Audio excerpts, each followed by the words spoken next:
Hi everybody, it's Kyle Shepard with the zoo. Welcome to Teaching Tuesday. We're outside in the beautiful outdoors today with a lesson on endangerment with Miss McKenzie and Miss Kathleen. Don't forget, if you have questions, to put them in the comment section. Thank you T-Mobile and Ford for sponsoring our season and sponsoring these live shots. And again, put your questions in the comment section. I'll read them out to Kinsey and Kathleen, and this one requires some input from you, so be listening for that.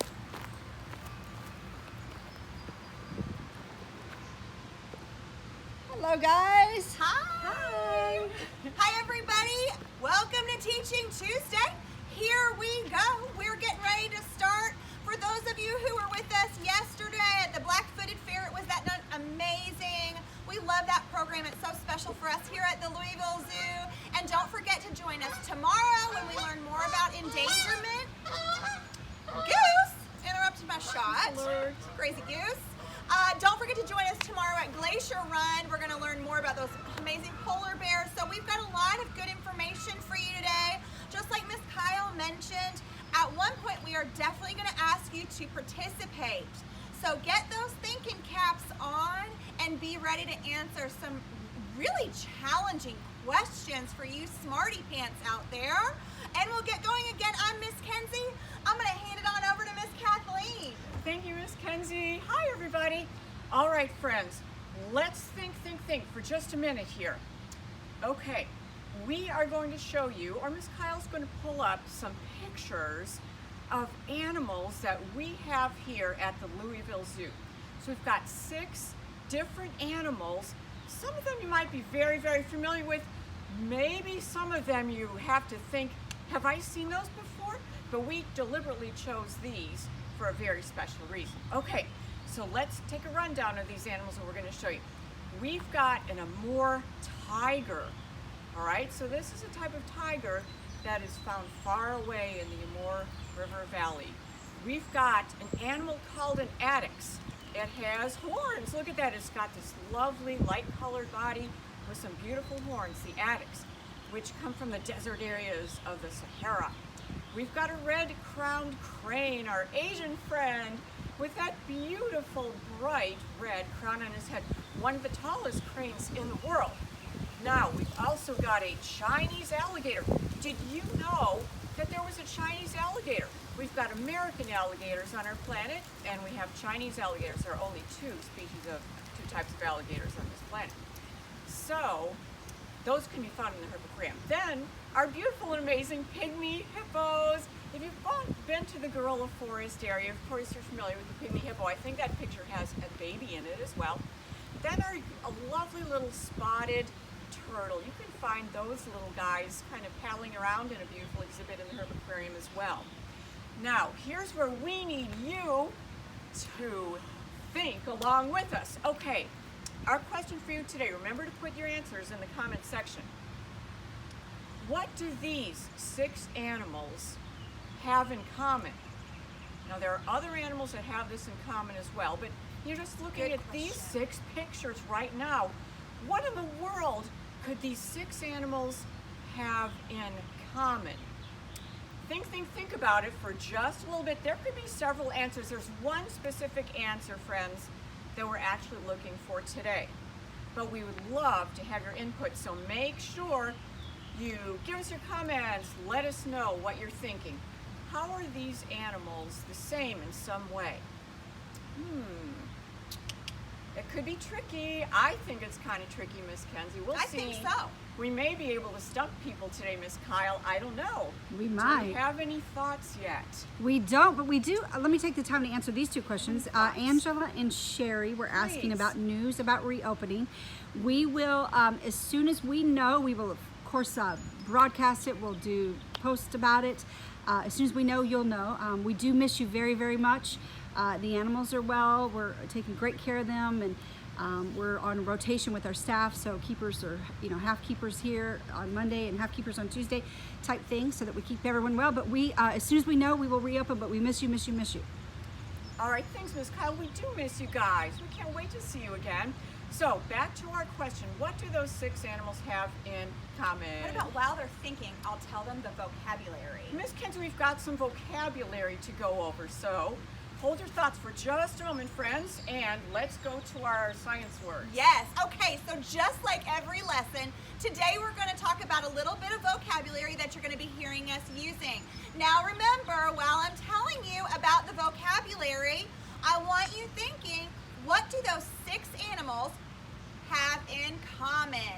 All right, so vocabulary, the first word that I'm going to talk about is the word endangerment. That's kind of our overall theme of this week, and that's kind of a big word, but really it just means what is causing the animal populations to decrease. So what's going on in the world that might cause animal populations to go down? Another word you might hear us use is the word extinction, and that simply means that animals, that specific animal, no longer exists on this planet. Another word that you're going to hear a couple times today is the word pollution. All right, so there's a lot of different kinds of pollution. There's pollution in the air, there's pollution in the water. Today, however, we're going to be focusing our lesson on land pollution, all right? So we'll come right back to that. But before we do, let's see. Are there any great ideas out there on what those 6 animals have in common? Miss Kyle, We have a couple of guesses. We'd love some guesses. Go for it. Susan says vegetarian. Oh, and Susan says vegetarian. Eight- Okay. 8-year-old Braxton says they're all in danger. Very nice, Endangered. 8-year-old Braxton. Let's see, Braxton and Susan, since you guys are the ones with the thoughts, we'll go with you.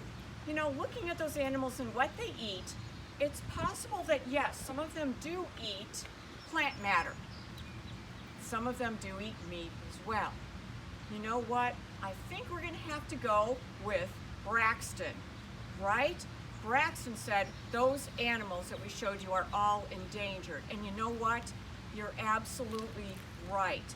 So those are 6 examples of animals that we have here at our Louisville Zoo that are endangered.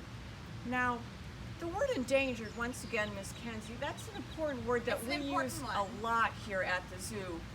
And unfortunately, as you mentioned, it means that there aren't as many of those animals species as there used to be, right? So individuals of those different species are declining. They're going down in numbers. There aren't as many more tigers as there used to be on our planet. There aren't as many spotted turtles, okay? So, essentially the word endangered to me means these animals need our help. They need the help of humans on our planet. Absolutely. We can all do things that are good for these animals to help bring their numbers back up again. So, although the word endangered can sometimes be a word that we don't like to hear, because the next step would be extinction, correct? That they disappear forever. We don't want that to happen. So endangered means we still have them around, Miss Kenzie. That's right. They're still here. So endangered also means there's hope. We can still do something. May I share with you, friends out there, something that the Louisville Zoo and other zoos are doing? We've got a very special program called an SSP. That means Species Survival Plan. So SSP, Species Survival Plan. That simply means that zoos work with each other. We work in cooperation with other zoos around the country in North America to breed or raise endangered species. So that means, they're going to have some babies, right? That's a happy thing. And hopefully we'll have these species around for many, many years. That's right. And do good things out in the natural remnant wild until maybe we can bring their numbers, boost them up in the wild. So SSP, Species Survival Plan. And here at our zoo, we have over 80 different species, over 80 different kinds of animals that are involved in species survival plans. The ones we showed you earlier, boys and girls, are only 6 of those. Can you believe it? So, there are many reasons for animal endangerment. You guys probably know a whole bunch. things like habitat loss. So, you know, maybe their homes are disappearing, forests are disappearing, you know, desert land is disappearing, grassland areas. So we have habitat loss. Right, that's gonna be loss number of their one. homes and things that they need. We've got illegal hunting. So some animals, I think we've maybe talked about this a little bit Sure. in the past, like rhinos or elephants, which are illegally hunted for things. Today, we're going to focus on what we spoke of earlier. That's right. You mentioned the word pollution. I did. Different kinds of pollution. Pollution in the air around us that we breathe. Pollution in the water, oceans and rivers.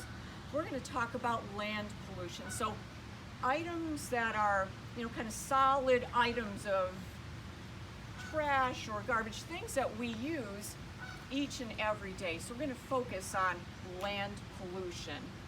All right? Kyle, let's show them the picture of the landfill. Oh, It's up there. The Thank you landfill's so up much. there. So, friends, it's really interesting to think about what happens to your garbage when you take it out every, you know, once a week, let's say. A lot of us, when it disappears from our front driveway, we just stop thinking about it. is it magic, Miss Kenzie? Does garbage just poof disappear when the garbage sanitation people come? I wish it was just magic, but it's not. So there, right there in that picture, you're gonna see an example of what a landfill might look like. So this is where all of the garbage is gonna be collected, and then eventually they're gonna put dirt on top of that. So some of that garbage might start to kind of break up. Break up, decompose, rot away, kind of break down, right? Absolutely. So, gosh, that's a lot of garbage, and I throw things away every day. Oh, that's a lot of garbage. Oh my It goodness. really is. I've read that human beings, or you know, maybe people in America in general, create about 5 pounds of garbage each a day I on know. average, just using everyday items. It could be, you know, stuff that could be composted. It could be things that could be recycled, or it could be stuff that just goes into the garbage bag, into the garbage can, and away on the garbage truck. Yeah, so let's think about some of those items that are going to be in those landfills that we're using every day, that we're throwing in there and wishing that they could just magically disappear, but they don't. So what I want you to do, Kyle, show them that list of items. Friends, here's where we want your involvement. Here we go. On one side of your screen, you're going to see items that are thrown away all the time. Very, very common items. You'll see an aluminum can, a cardboard box, a disposable diaper, plastic bag, styrofoam egg carton, and paper plate. On the other side of that screen, you're going to see some dates. Now, what in the world do those dates mean, Kathleen? Miss Kenzie, look at all of those numbers. So those numbers are actually time frames. We want you to think in terms of time frames, whether it be weeks, months, years. And those time frames stand for how long it would take various items that you mentioned, those various objects that we might use each and every day. How long it takes for them to start to break down, or how long does it take for them to decompose or rot away in a landfill. So once the garbage truck comes, carries away all that garbage and dumps it in that landfill, covers those items up, how long will it take these items to break down in that landfill, to rot away or decompose, whatever words you like to use? Okay, so your task, it's kind of a big task, but we know you're up to it. You're up for it. You guys are so smart. We want you to match up those items that we mentioned with how long you think each of those items would take to break down in a landfill. So Absolutely. you have to try to match up 6 of those 6 items with those different amounts or lengths of time. We've got 250 to 500 years, 1 week to 2 months, 2 years, 10 to 20 years, an undetermined amount of time, maybe as much as a million years. I can't even comprehend of that. Oh my goodness. And 300 years. Well, we want you guys to get started with that. And while you're thinking about that with your brothers, sisters, moms, dads, grannies, grandpas, aunties, all right, let's think about where those items come from. We use them each and every day, Miss Kenzie. Wow, okay, how about aluminum cans? Well, aluminum comes from an ore, bauxite, and this ore is mined from the earth. Okay, so you mine bauxite, and aluminum is something that comes from this ore, so it originates with bauxite. Cardboard boxes. Well, everybody's busy ordering things online right now, and it comes to your doorstep in cardboard boxes, right? Well, what is cardboard? If you know that it comes from trees, it's a wood product, right? It comes from trees. Paper is a wood product, originates from trees, like you see around us here. Disposable diapers, woo! All right, anybody with baby brothers or sisters out there, change those babies, away go the diapers. Ooh, what's in those diapers? All kinds of... There's a lot of things There are in those a lot diapers. of materials in those diapers. Well, a plastic bag. I think everybody's toted things around in plastic bags before, you know, it's so easy. And plastic, where does that come from? Does it come from a tree? I don't think so. No. Does it come from water in the ocean? No. It comes from petroleum, Miss Kenzie. Petroleum is a fossil fuel. That's so right. think about that. A fossil fuel, things like coal, oil, and gas, right? So that's where plastic comes from. Styrofoam egg carton. Another type of like a plastic product, okay? And then, of course, paper plate. Here we are with paper once again. So something that originates from trees. And, you know, Miss Kenzie and Miss Kyle, we were talking earlier about how with some of these items, you know, they take a long time to create. They take a lot of materials, a lot of time, and a lot of energy to create. We might use these items for all of 2 minutes.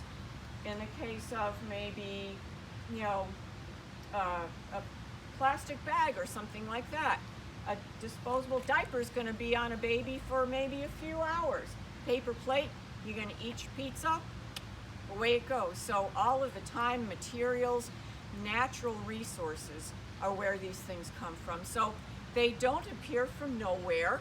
Everything can kind of be traced back to nature. So natural resources, Ms. Kenzie, we mean anything that can be taken or used that's from nature. Okay, so paper plates come from trees. That's nature, right?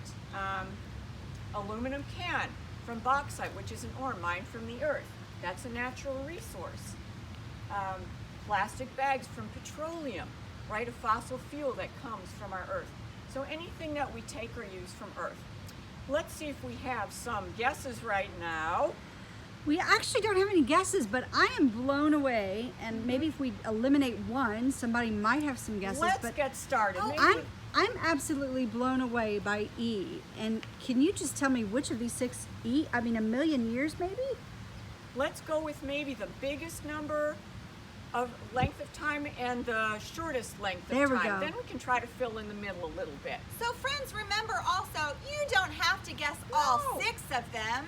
Just share. If you feel confident in aluminum can, then tell us that. Take a if shot. you feel confident in any one of them, we just kind of are curious as to where you're thinking and get your brain kind of working. So you can have right answers, wrong answers. You by no means have to have all the answers. We would just love some participation, but we will give the big reveal, the longest and the shortest. Take a shot. Anybody, Miss Kyle? We've got a guess out there. I do have one. Alyssa says Okay. egg carton would be E, she thinks. Egg carton is E. Very nice. She did it! What in the world? Eve, you blow our minds. You are absolutely right. So think about that styrofoam material.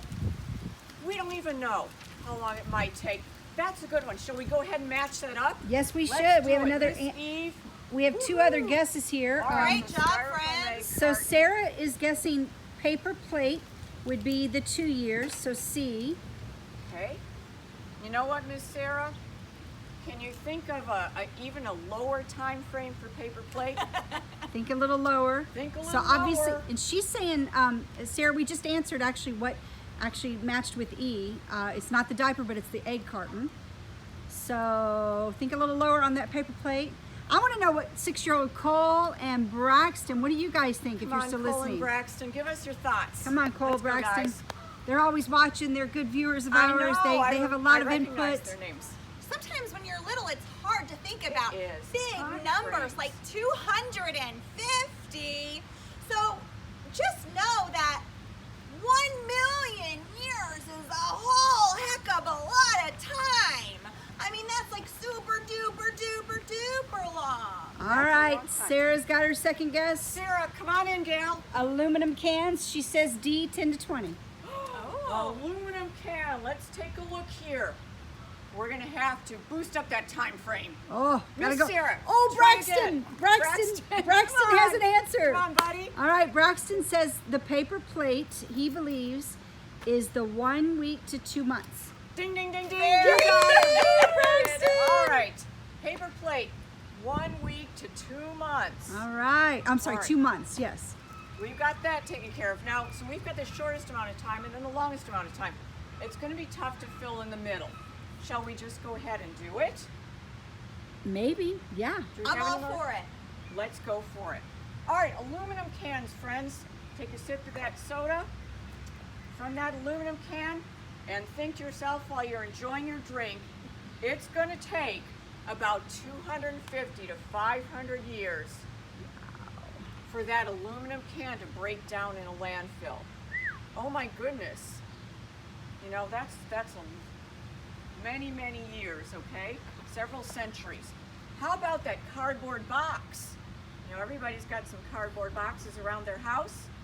That's going to take 2 years approximately. Okay?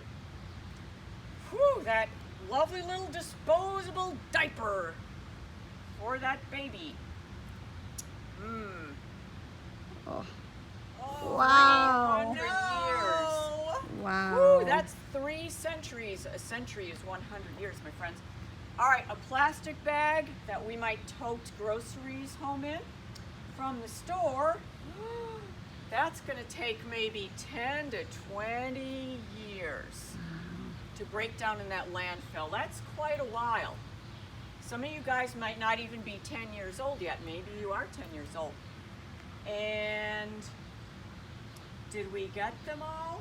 I think so. 4, 5, 6. I think we've got them all. Very, very Wow. nice job, friends. Good work, you guys. It's really unbelievable that these are items that we use every day, all the time. And when we just throw them away and we allow them to go to the landfill, it's a long time that they're sitting there. Way, many centuries for some of them. And I think it's really important what Kathleen was saying earlier. When we look at those items, or any item that we're using all day long, they don't magically appear. The garbage doesn't magically go away. Okay, all of those items are natural resources, and it's really interesting if you take just a moment to think about how many natural resources you've just used today. You turned on the light, you brushed your teeth, you had something to eat. All day long we're utilizing nature. So, the question is, I suppose, is there a way to utilize these natural resources more responsibly? I think so, Miss Kenzie, because if we think about that landfill once again, with all the landfills on the planet, you know, once they're filled up and it's taking such a long time for that stuff to decompose and rot away, well, you've got to go dig another landfill, and in the meantime, wow, that's a lot of space that gets used and natural resources that are just being thrown away. So Absolutely. I think we want to think about some solutions. So what can we do? How can we do things a little bit better? And that way we can take better care of our planet and help a lot of those endangered species that are on our planet that live in our zoo and rely on our help from everybody at the zoo to try to save them from extinction. Kyle, show me that triangle. Oh, perfect. She's so Yay. on it.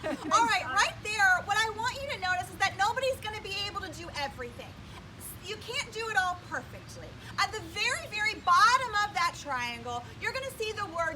decompose. So every day there is going to be what we refer to as true garbage. But how much true garbage do you have?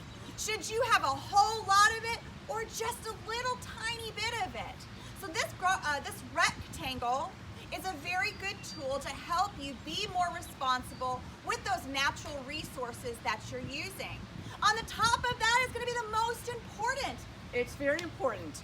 Maybe just avoid. There's items, do you really need them? Or do you want them? Ooh, that's tough, and I get it. It's very tough. But do you need the brand new cell phone? No. You might want it, but do you need it? I don't know. Or do you need another t-shirt? Or can you say, oh, I can just, maybe I don't need that t-shirt at the moment. We don't have to get that t-shirt. So the first thing I want you to do is think about all the purchases. Where are you spending your money, and where can you avoid those purchases to save those natural resources? Right below that is just to reduce.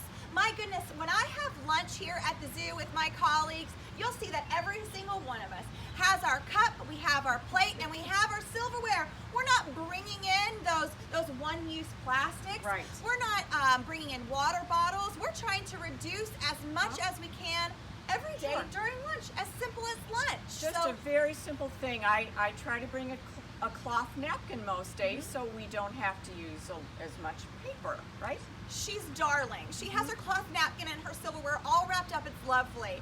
So there's lots of opportunities to just simply reduce. The next one, if you can't do that, by all means reuse it.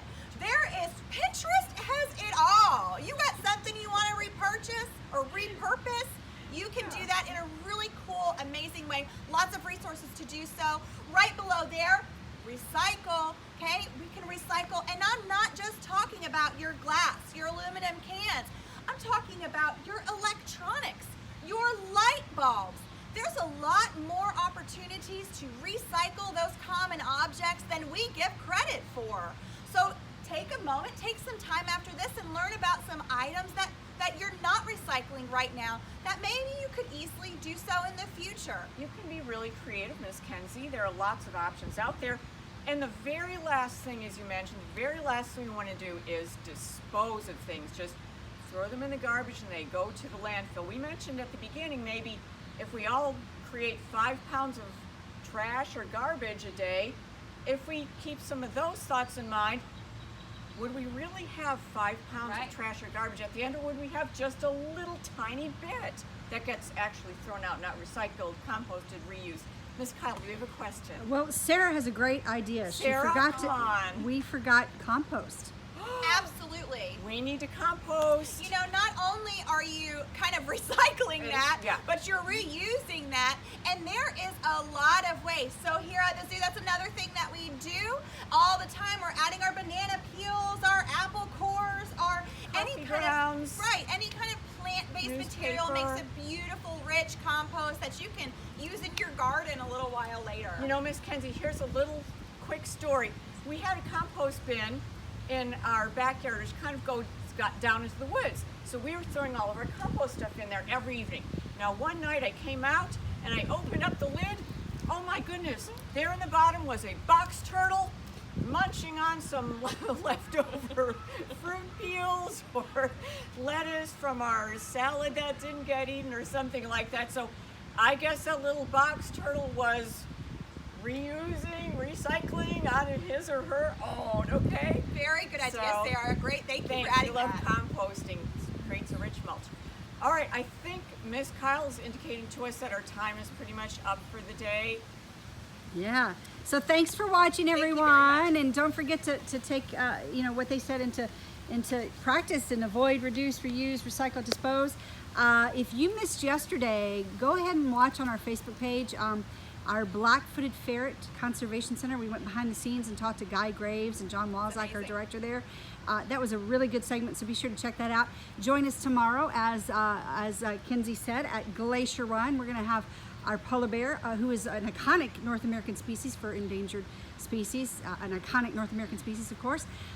Thursday, we're going to be at Lift Up Louisville at 11 a.m. and also on our Facebook page here at 2 with our final segment where we take outreach animals to visit. This time we're going to gorillas to see how they react. I wish I were going to be here. And then on Friday, don't forget to join us for Fitz Friday again. Of course, we'll have recorded activities for you on the weekend, and we'll do it all again next week. Next week's theme is going to be creepy crawlies. I love creepy crawlies. So thanks for joining us. Take care. Bye, Stay everybody. well. Bye.